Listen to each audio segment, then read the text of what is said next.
So the wash on this painting has dried, and we're ready to start working on the body of the camera. What I'm going to do is wet the surface of the camera, and I'm going to apply a couple of colors to it and lift out certain parts where I want the underlying green tone to show through.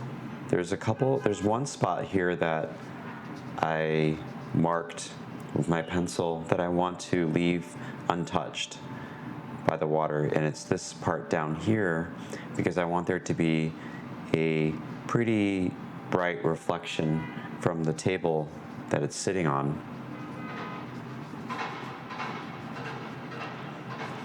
And I'll also not touch the lens itself for now. So I've wet this pretty well now. Made sure to cover all the areas. I brushed water even over the areas that I had masked out, and you can see some of those areas sticking out. And while that's drying a little bit, I'm going to make a puddle of Payne's gray, and I'm going to use that as my main wash, which is going to go over the body. And then I'm going to create a little puddle here of burnt sienna. I'm going to mix that, drop that into the body at certain parts. I'm going to switch over to a larger brush here, and I'm just going to liberally go over this.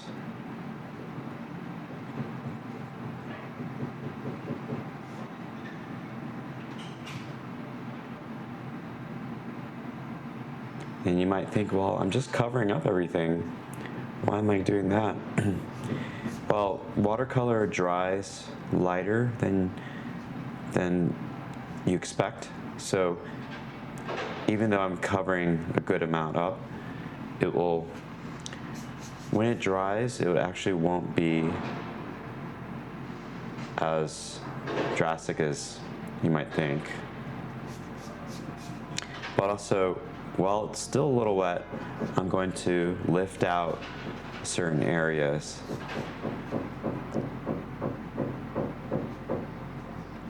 Pardon the construction noise here.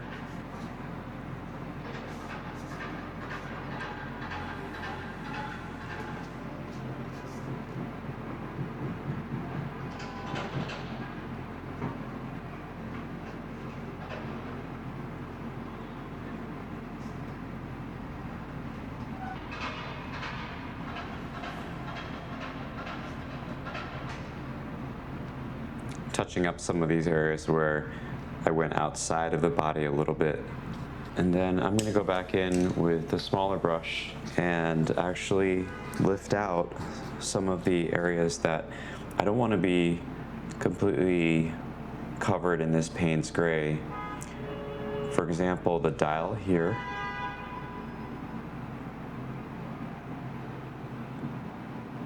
It's not going to lift out completely, but I'm going for an impression. It will just, because it dries lighter, I'll be able to see this dial, the shutter speed dial, and it will help create this impression of a less dark, basically like a silvery grayish dial that is on the camera. And then same thing up here, there's in the actual film roll winder, there's a little tab up here that lifts off, and it's more silvery in tone. And then up here we have the parts of the hot shoe where you would attach a flash or some other accessory, and I'm gonna lift that out because those are basically like a steel color. There's a couple other areas just kind of vaguely lifting out the area where there should be a brighter spot of silver. And it's okay if it's not exact, because we can go back in later and cover up parts we need to cover. So yeah, this is a fun part, because you can really start to see the contours that I'm pulling out here.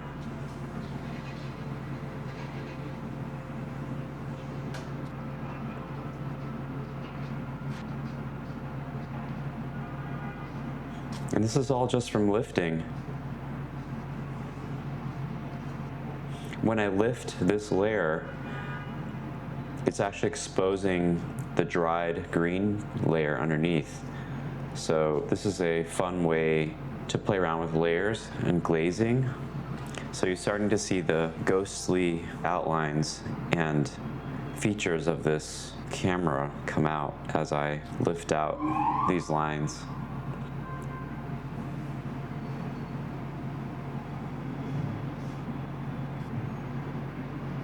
I don't have to do it all right now, but it is more advantageous to do it while it's wet, because when you lift out, it will blend in slightly better.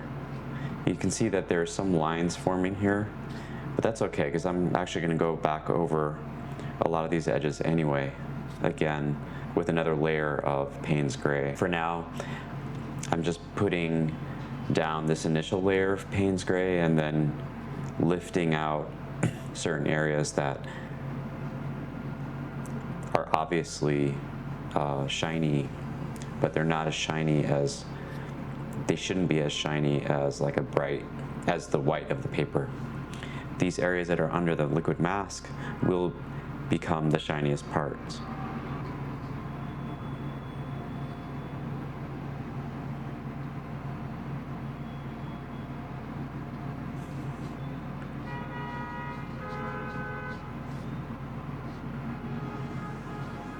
So you can see if I come in here with too wet of a brush, it will actually leave some blooming occurring on the edge where my wet brush meets the pigment.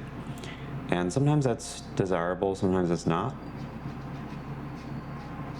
But you do need to have somewhat of a moist brush just to be able to move some of the pigment or remove it and lift it off. And it's that reintroduction of water into a dried layer that tends to cause those lines, but I can work with those because I'll end up going over them a little bit later anyway with another application of the Payne's gray. And that layer will actually be less wet, so I'll be able to refine the areas and have a little bit more precision. So yeah, we're gonna let that dry, and when we come back, I will start putting down another more saturated layer of Payne's gray, and we'll really start to see the surface of the camera start to pop. Like, share, and subscribe, and I'll see you back at the next episode. Thanks.